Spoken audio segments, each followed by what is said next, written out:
반갑습니다. 할렐루야. 여러분, 오늘이 무슨 날이죠? 어린이 주일이죠. 5월 와. 여러분, 어린이날이 5월 5일이잖아요. 그쵸? 5월 5일. 저한테는 사실 어린이날은 한 번도 없었어요. 왜냐하면 5월 5일은 저희 할아버지께서 돌아가신 날이기 때문에 어린이날 선물은 둘째치고 항상 예배를 드렸던 기억이 있습니다. 우리 옆 사람 보고 한번 인사하겠습니다. 축하해. 축하해 여러분. 저는 더 이상 어린이가 아니에요. 안타깝죠? 네. 여러분, 5월 5일은 어린이날이죠. 근데 어린이날 여러분 혹시 유래에 대해 아시나요? 어린이날은 어떻게 생겨났는지 사진 한번 보여주시겠어요? 죄송한데, 여러분 제가 아닙니다. 제가 아니에요, 여러분. 저 아직 그 나이 아니에요, 그쵸? 크게 웃으면 누구지? 수련회 때 들었던 웃음 같은데, 여러분 저분이 누구시냐면 저희 할아버지 아닙니다, 여러분. 저희 할아버지 아니고요. 이분이 누구냐면은 방정환 선생님 혹시 들어보셨어요? 방정환 선생님, 소파 방정환 선생님인데 이분이 누구시냐면은 아동문학가세요. 아동문학가셨고 이분이 뭐로 유명하시냐면 어린이라는 단어를 처음으로 사용하신 분이세요.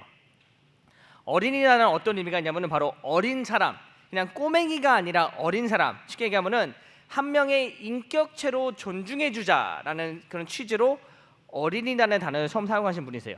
그리고 이분이 1922년 여러분들에게 너무나 기대하는 어린이날을 처음 시작한 분이세요. 그러니까 우리가, 저는 아니죠 더 이상, 여러분들이 굉장히 고마워야 할 분이십니다, 여러분. 방정환 선생님. 지금까지도 저희가 공휴일을 지내고 있죠. 근데 어린이날의 목적이 뭐냐면은 그러니까 어린 사람을 독립적인 인격체로 대우해주자, 그리고 존중하자, 그리고 어린이들의 행복을 도모하자는 취지로 어린이날이 시작됐어요. 그러니까 인격체로 존중해주자, 굉장히 좋죠. 우리를 어리다고 무시하지 마세요. 우리도 사람입니다. 지금 웃는 사람이 몇 명 있어요 지금, 그쵸? 지금까지 무시당한 사람 있구나.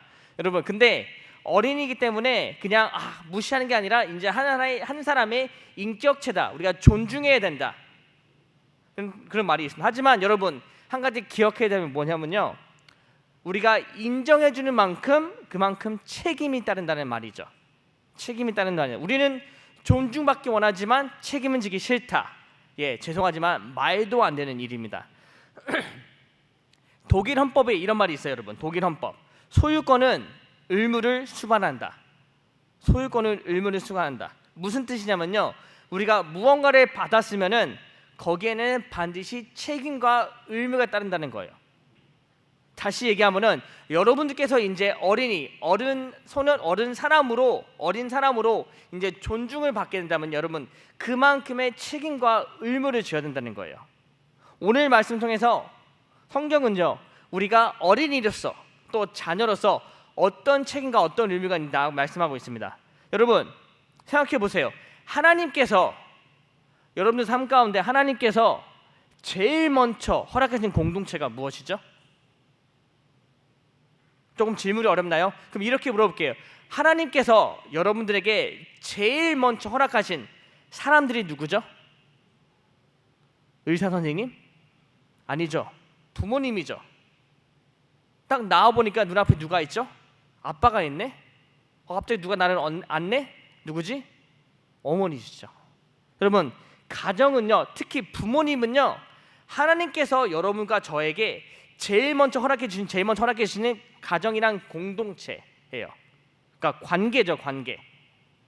이게 무엇을 의미하냐면은 부모님은 인간이 유일하게 선택할 수 없는 부분이에요. 저는 부모님 선택했어요 하는 분은 없죠.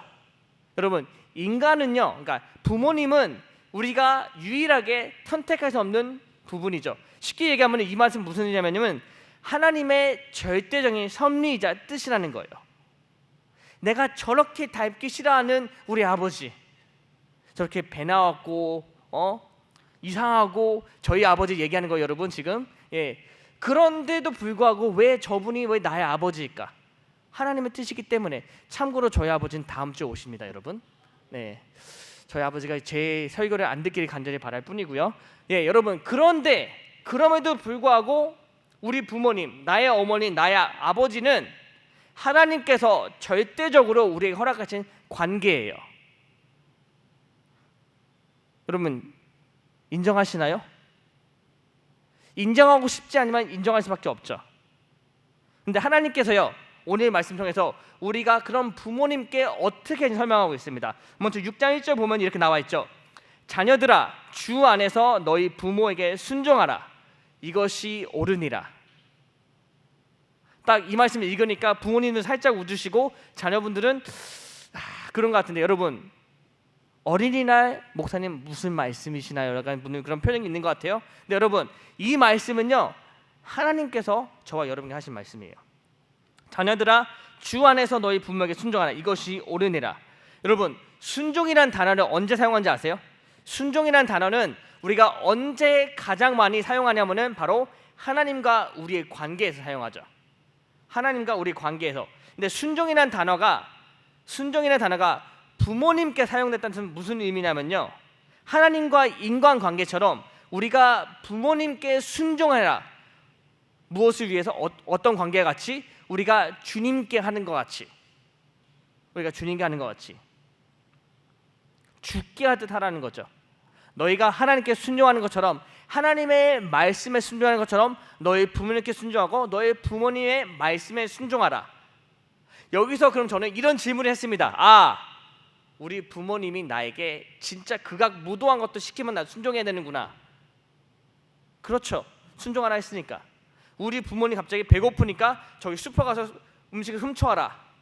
순종해야 되나요? 아니죠. 왜냐하면 그 다음에 기준이 나와 있죠. 분명히 하나님께서 이렇게 나와 있어요. 보면요, 주 안에서 라고 기준 정해주셨어요. 주 안에서. 무슨 말씀이냐면요, 하나님의 말씀 안에서 순종하라는 거예요. 하나님의 말씀 안에서. 그냥 아무거나 다라는 게 아니라 분명히 성경에 나와 있는 그 기준 안에서, 성경에 나와 있는 윤리적이고 도덕적인 기준 안에서 너희 부모님께 순종하라는 거예요. 여러분, 우리는 자녀로서 부모님께 순종하는 의무와 책임이 있습니다. 왜? 하나님께서 그렇게 말씀하셨기 때문에. 근데 성경에 이렇게 나와 있죠. 6장 2절에 이렇게 나와 있습니다. 계속해서 이어지는데요. 내 아버지와 어머니를 공경하라. 부모님이죠. 이것은 약속이 있는 첫 계명이니. 약속이 있는 첫 계명입니다. 여러분, 십계명이 몇 개가 있죠? 넌센스 질문입니다. 십계명은 몇 개가 있죠? 10개가 있어요, 여러분. 그래서 10계명이죠. 근데 그 중에서 제가 전에 한번 설명드렸는데, 십계명에는요 8가지의 하지 말라는 계명이 있고요, 2가지의 하라는 계명이 있습니다. 8가지의 don't do의 계명이 있고 2가지의 do의 계명이 있어요. 그렇죠? 근데 2가지 계명이 있는데 그 중에 하나가 뭐였죠? 지켜야 될 계명. 첫 번째는 안식일이죠. 안식일을 거룩하게 지켜라. 그 2번째 계명이 바로 오늘 말씀이죠. 부모님을 공경하라. 근데 여러분, 오늘 말씀은요, 그 10계명 중에, 그 중요한 10계명 중에서 유일하게 약속이 있는 계명입니다. 유일하게 약속이 있는 계명이 무슨 약속이냐면은, 너희가 이 계명을 지키면은 하나님께 복을 받는다. 하나님의 언약이 있는 계명이. 근데 그 언약이 무슨 게 언약이냐면요, 출애굽기 20장 12절 보면은, 그리하면 내 하나님 여호와가 내게 준 땅에서 내 생명이 길리라. 장수의 축복입니다, 여러분. 오래 사는 건 축복이에요. 목사님, 저는 오래 살 계획이 없습니다. 저는 55살까지 살고 죽겠습니다. 누구 맘대로. 근데 여러분, 장수의 축복은요, 그냥 오래 사는 축복의 의미가 아니에요. 그 당시의 장수의 축복은 한 사람이 받을 수 있는 가장 큰 축복 중에 하나였어요. 출애굽기 말씀에서 오래 산다는 것은 지금 우리 세대가 어떤 말씀이냐면, 우리가 받을 수 있는 가장 큰 축복 중에 축복이에요. 여러분, 그 당시에는요, 오래 살면 오래 살수록 어떤 일이 일어나냐면은 점점 번성해 가고요, 점점 부유해져 갑니다.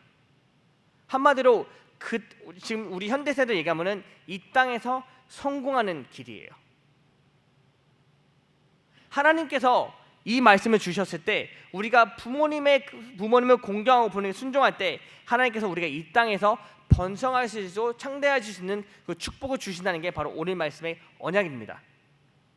하나님은 단순히 우리에게 이 말씀 주셨을 때 부모님 말 잘 들어 내 말이다 라고 하는 것이 아니라 거기서 끝나는 것이 아니라 우리에게 상을 주신다는 말씀이죠. 부모님의 말씀을 잘 듣고 부모님께 순종하고 부모님을 공경하면은 너희가 이런 상을 받는다 라고 나와 있습니다. 여러분, 공경이라는 단어 혹시 들어보셨죠? 공경. 2절을 보면은 내 아버지와 어머니를 공경하라고 나와 있습니다. 근데 공경이라는 단어의 뜻은요, 사전적으로 어떤 의미가 있냐면은 공손히 받들어 모심이에요. 공손히 받들어 모심. 영어로 얘기하면요, respect and honor예요. 근데 여러분, honor라는 단어가 어떤 의미가 있냐면요, honor라는 단어 성경적으로 봤을 때 순종이라는 의미가 있습니다. 하나님을 하나님은 honor your God 그러면요, 하나님의 말씀을 전적으로 순종해라, 지켜라는 의미가 있어요. 쉽게 얘기하면은 부모님을 공경하라는 뜻은 무슨 뜻이냐면요, 부모님의 말씀에 절대적으로 순종하라는 의미가 있는 것이죠. 6절 3절의 말씀이죠. 이로써 내가 잘되고 땅에서 장수하리라. 하나님의 언약입니다. 우리 순종의 결과죠. 부모님 말씀을 잘 들으면 이 땅에서 장수한다, 복을 받는다는 거죠. 여기까지가 우리 자녀들에게 하는 말씀입니다. 그럼 우리는 또 질문을 하죠. 굉장히 우리 질문이 많습니다. 그렇다면 우리 부모님들은요, 왜 우리 부모님에게는 아무런 얘기를 안 하십니까? 하나님은 차별하십니까? 6장 4절에 나와 있습니다. 아비들아 너희 자녀를 노엽게 하지 말고 오직 주의 교훈과 훈계로 양육하라. 우리 부모님은 나를 괴롭히면 안 되는구나 생각할 수 있죠. 여러분, 노엽게 하지 말라는 뜻은 어떤 의미로 우리가 보통 받아들이냐면은 자녀들을 귀찮게 하지 말라, 잔소리하지 말라, 화나게 하지 말라, 우리의 성질을 건드리지 말라. 그렇죠? 맞나요? 네, 죄송합니다 여러분, 아닙니다. 아니에요. 노엽게 하지 말라는 뜻은 무슨 뜻이냐면요, 자녀들을 좌절하게 하지 말라, 그들의 의욕을 꺾지 말라, 사기를 떨어뜨리지 말라. 쉽게 얘기하면요, 자녀들이 하나님의 말씀 안에서 걸어갈 수 있도록 올바르게 양육하라는 말씀이에요. 귀찮게 하지 말라는 얘기 아니에요, 여러분. 우리 자녀들의 책임이 만약에 부모님께 순종하고 부모님을 공경하는 것이라면요, 부모님들의 책임은 우리를 하나님의 말씀으로 양육하는 거죠. 여러분, 근데 이 말씀은요, 에베소서 6장 1절부터 3절까지 말씀은 우리 부모님은 나를 이렇게 양육하면 지켜라 라는 그런 조건적인 말씀이 아닌, 부모님이 어떻든지 간에 부모님께 순종하고 부모님을 공경하라, 언컨디셔널한 말씀이라는 거예요. 여러분, 그렇기 때문에 저희에게는 이런 책임과 이런 의무가 있습니다. 부모님의 말씀에 순종하고 공경하는 책임과 의무가 있습니다. 이쯤 되면 여러분 생각하시죠. 목사님이 어린이날, 어린이 주일에 드디어 잔소리를 하시는구나. 여러분, 죄송합니다. 이거는 잔소리가 아닙니다. 이건 성경의 말씀이에요. 하나님께서 우리에게 주신 말씀이고요. 여러분, 이 말씀의 목적은 무슨 의미냐면요, 저와 여러분이 부모님께 순종하고 또 부모님께 이쁨 받으려는 목적이 아닙니다. 네, 그것도 목적이 될 수 있어요. 하지만 오늘 말씀의 목적은 무슨 말씀이냐면요, 우리가 말씀 안에서 하나님의 자녀로서 어떻게 살아가야 되는지에 대한 말씀이에요. 6장 3절의 말씀이죠. 이로써 내가 잘되고 땅에서 장수하리라. 저와 여러분의 복을 받기 위함이에요. 여러분, 우리 부모님 좋으라고 한 얘기가 아니라 저와 여러분이 하나님 안에서, 주님 안에서, 말씀 안에서 복을 받기 위함이고요. 또 6장 1절 후반부죠. 이것이 옳으니라 라고 나와 있습니다. 이것이 옳으니라. 이것이 그러니까 옳다는 단어를요, 헬라어로 보면은 디카이오스예요. 디카이오스. 무슨 의미가 있냐면은 의의 기류다, 의로운 일이다, 바로 올바른 일이라는 뜻이죠. 이 말씀을 이제 다시 해석하자면요, 우리가 부모님께 순종하는 일은 주 안에서 의의 길이고 또 올바른 길이기 때문에 우리는 반드시 해야 된다. 하는 의미가 있습니다.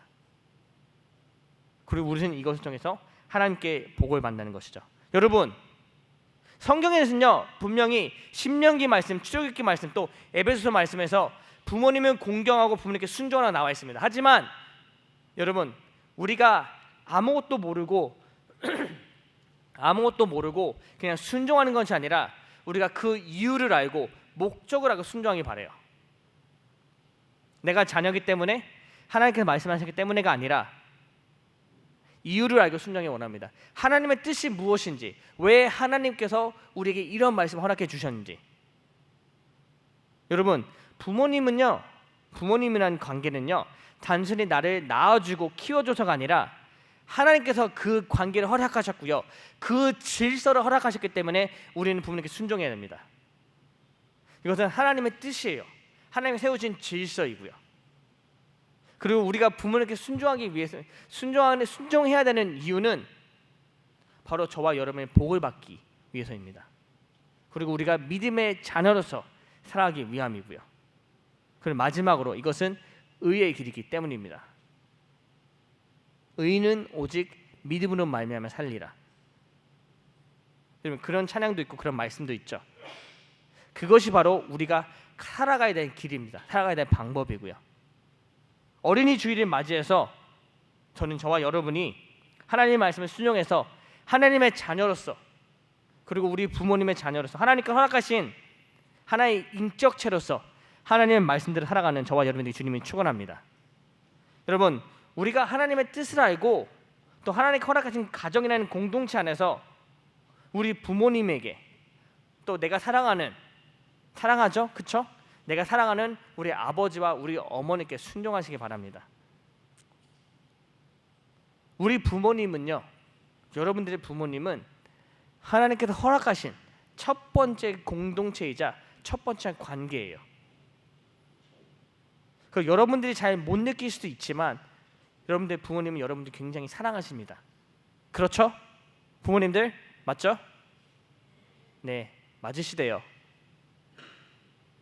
부모님들의 방법이 좀 서툴 수는 있습니다, 여러분. 하지만 그분들 여러분들 굉장히 사랑하세요. 그리고 하나님께서 우리에게 말씀하셨죠. 우리는 그분들에게 순종해야 된다. 이것이 하나님의 뜻이고 의의 길이다. 그렇기 때문에 어린이 주일에 제가 여러분에게 하는 잔소리가 아니라 저와 여러분이 하나님 말씀 안에서 순종하고 또 성장하고 또 복을 받는 그런 말씀이기 때문에 이런 걸 나누기 원합니다. 여러분, 한번 우리 다짐해 볼까요? 자, 따라 보겠습니다. 나는 부모님의 말씀을 잘 듣겠습니다. 말씀을 잘 듣겠습니다. 누가 말씀 이렇게 하신 건데, 여러분 말씀을 잘 들으시기 바랍니다. 주 안에서 순종하는 저와 여러분의 우리 중고등부에게 간절히 소망합니다.